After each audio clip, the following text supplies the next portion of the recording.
Hi, my name is Paul, and today we're going to remove and replace a drum head.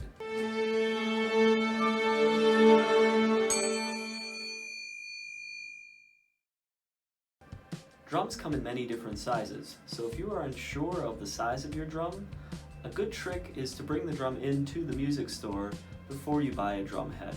Some standard sizes for drums are 14 inches for a snare drum, 10, 12, 14, 16 for tom-toms, and 20 and 22 for the bass drum.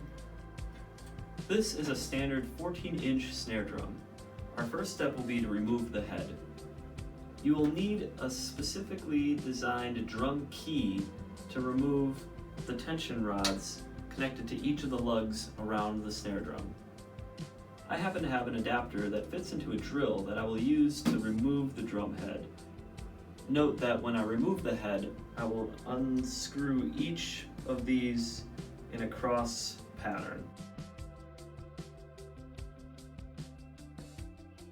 Once you have each of the tension rods undone, you can simply remove the head. Another tip is to take the opportunity to clean the inside of the drum now that we have one of the heads off. I recommend using a warm, damp rag for metal drums, and for wood drums, just a dry cloth.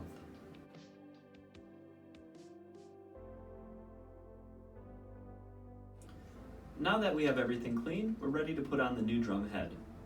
The drum head that we'll be putting on is a Remo Ambassador. I find these to be a great choice for a standard snare drum because they offer great durability without sacrificing the tone. When placing the head on a snare drum specifically, I find it to be helpful to put the emblem over where the throw switch is. This will help make it easier to find in case you need to throw it on or off quickly in a concert setting. Now that we have our head on the drum, we could slide the rim over the head.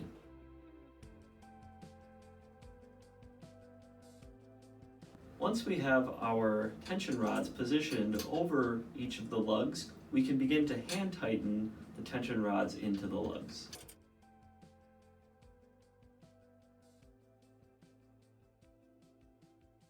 At this point, I would say it's a good idea to wash your hands to remove any lubricant that may have come off of the tension rods.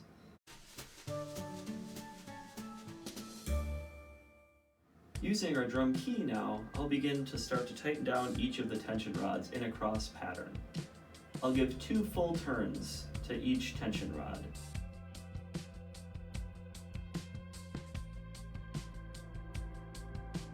At this point, the rim will be firm around the drum head. However, we still have a lot more tightening to go.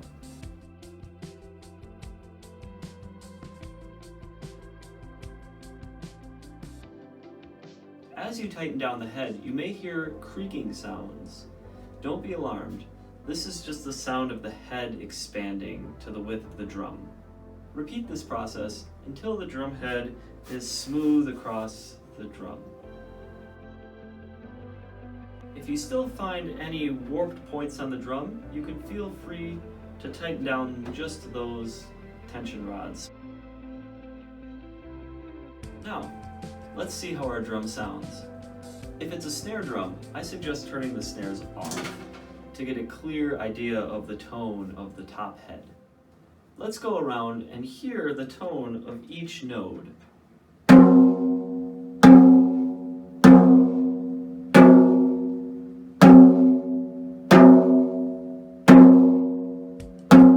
Listen for any inconsistencies.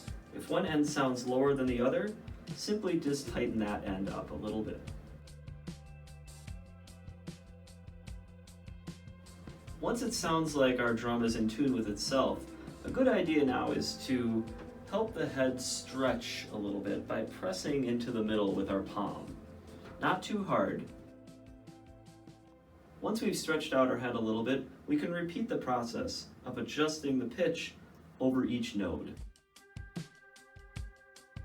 Let's see what our snare drum sounds like now.